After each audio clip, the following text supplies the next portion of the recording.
5, tujuan kita belajar di tema 2, pembelajaran 6 sama tentang ide pokok. Bagaimana kita mengetahui ide pokok dan gagasan pendukung atau gagasan pelengkap. Nanti kita bahas di sini. Itu tujuan pembelajaran kita pada hari ini. Paham kelas 4? Paham? Baiklah. Ibu terangkan yang kelas 4 dulu. Coba lihat buku temanya kembali. Ya, di situ ada bacaan teks amati gambar dan bacaan teks dalam hati. Jadi kalian bisa mengamati. Ya, di sini kita akan menemukan ide pokok, gagasan utama, yaitu inti dari paragraf itu apa sih? Nah, bagaimana kita menemukan ide pokok? Kita cari kalimat utamanya. Biasanya kalimat utama itu ada di awal paragraf, ada di awal bacaan, atau di akhir bacaan dari beberapa paragraf. Ya, di paragraf 1 itu, ini tentang apa pembahasannya di paragraf 1? Tentang apa? Tentang Edo, Beni, dan Udin adalah sahabat dekat. Di situ inti pembahasan dari paragraf 1. Nah, bisa dipahami? Itu kita mencari ide pokok. Dari beberapa paragraf di sini sudah kita tentukan ide pokoknya, baru kita membuat ringkasan. Nah, sekarang coba baca masing-masing terlebih dahulu buku temanya. Setelah itu bisa didiskusikan sama temannya. Ya, diskusikan. Ya, setelah itu nanti ibu tanya, siapa yang bisa meringkas dari pembahasan Udi, Edon, dan Beni. Oke. Dan untuk kelas 5 bisa dilihat kembali buku temanya. Ya. Di sini ada Ade Rai Binaragawan Perkasa Indonesia judulnya.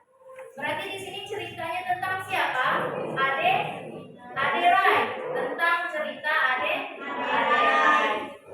Nah, sama di sini kita akan menentukan gagasan utama atau ide pokok.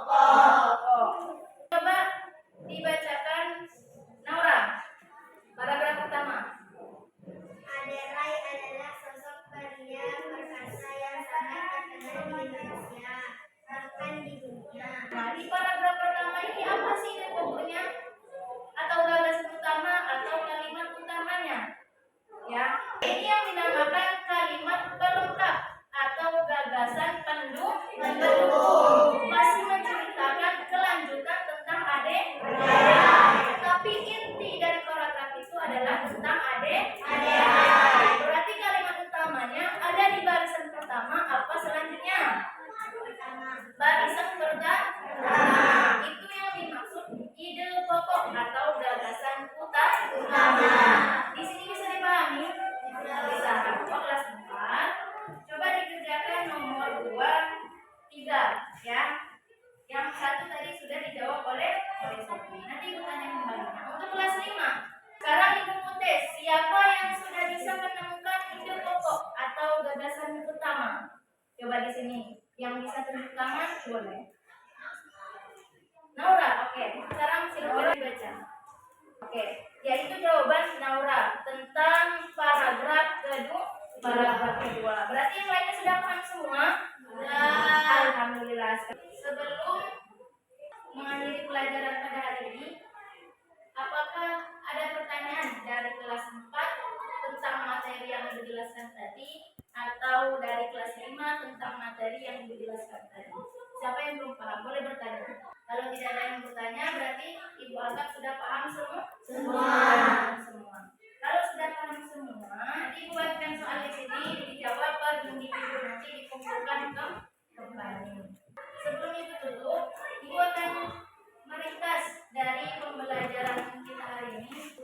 Ya, di sini sama tentang pelajaran bahasa Indonesia, tentang menemukan gagasan utama atau ide pokok dari suatu paragraf.